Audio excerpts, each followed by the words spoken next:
Hey everybody, this is Erica Carlson. I'm a realtor with BRIX Real Estate. Thank you so much for joining me. I am going to talk to my buyers today on I Heart Minneapolis Homes. And if you are thinking about buying a house, this is the perfect show for you because I'm going to give you a couple of questions that I really want you to deep dive and think about on your own before you meet with a lender or a real estate agent to help facilitate the process for yourself, make it a little bit faster. And so if you want to go grab a notebook and a pen, I'll give you a second so that you can write down these questions for yourself.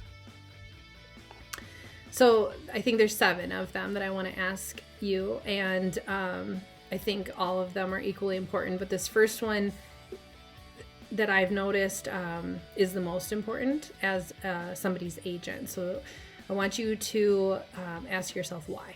Okay, why do you need to buy a home now? What's appealing? And there are really no wrong answers. If it's to get out of living in your parents' basement, perfectly fine answer. You want to paint the walls the color you prefer. You always wanted to live in the country instead of the city. Maybe there's a job, that you need to move for. Whatever the reason is, it's fine. I've noticed since I started doing this job that a lot of people will say one thing and then the reality is something else, and it takes a while to find that true why. So if you can go into this process right away knowing your why, it's really gonna help speed up the process, because you have that person helping you, assumingly looking for that house, and they need to understand it too.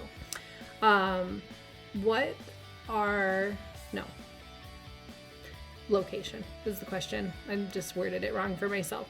So where do you want to live? That one might seem kind of obvious, but I've met people who have a very large scope and we need to narrow it down for many different reasons. Even if you can get to a place where you're like, I don't want to live in the suburbs, or the don'ts are fine, but you have to either be able to say a no or give somebody some yeses. Saying the entire state, the entire country, including Canada and Mexico, first of all, agents are only licensed in certain areas. So while, and I always have to tell people this, it's like I don't work in Duluth. I work in the Twin Cities metro area. Even getting into St. Paul is stretching my location a little bit. So we want to honor that we need some parameters here, otherwise it's just too overwhelming. So like I said, it could be the no's, so think about that. The third question is, what are those features? I mean, we tend to jump to this one pretty quickly. I have to have 3 bedrooms, I have to have a formal dining room, I have to have a deck.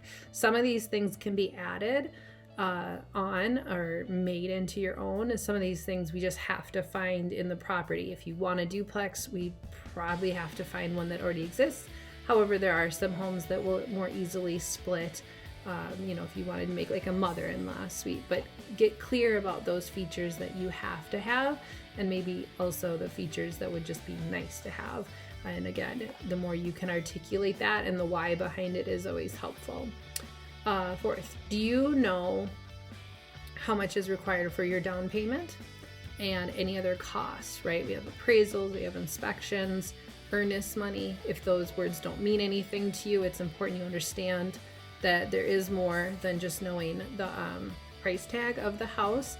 And so you want to work with an agent and a lender to help you understand all the monetary components of buying a house, assumingly one of the most expensive things or the most expensive thing you'll ever own.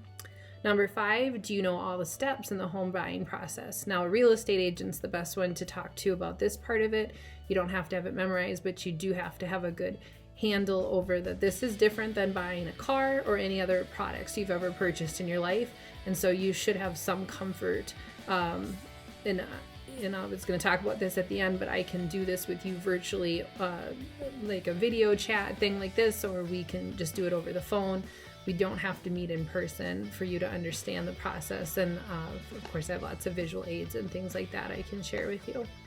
2 more questions I want you to ask yourself. 6, how do you plan to find your house? So depending on the market you're going to be purchasing in, there could be like a lot of competition. A month ago or even now, their inventory is extremely low, And so while we don't have quite the typical spring market happening at this very moment, there's still people that are very serious about purchasing houses. Inventory is extremely low.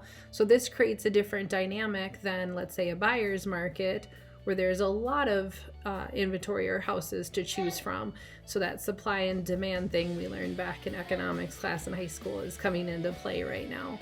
And then 7, do you know what's going on in the market? So obviously with the coronavirus, things are changing by the day, by the week.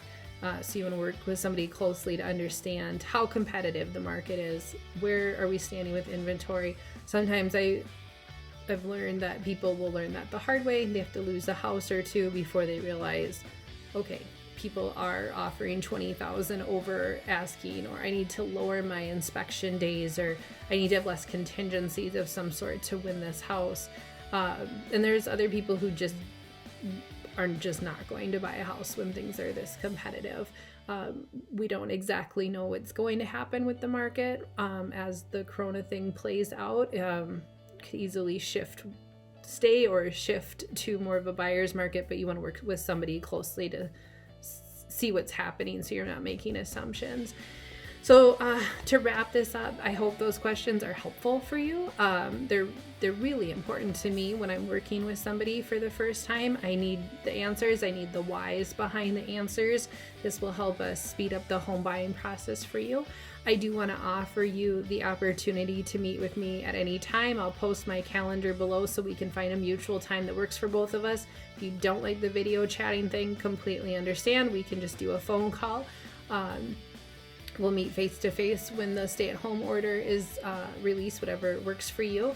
Would love to buy a cup of coffee for you, but we'll probably have to bring our own. Also, I have a free buyer's guide I can share with you, so feel free to comment, feel free to DM me, and let me know that you're looking for a copy of the buyer's guide, and I'd be happy to send it to you where it goes into further depth about things. So feel free to comment, and I just really appreciate you logging in today, and I hope you're well. Thank you.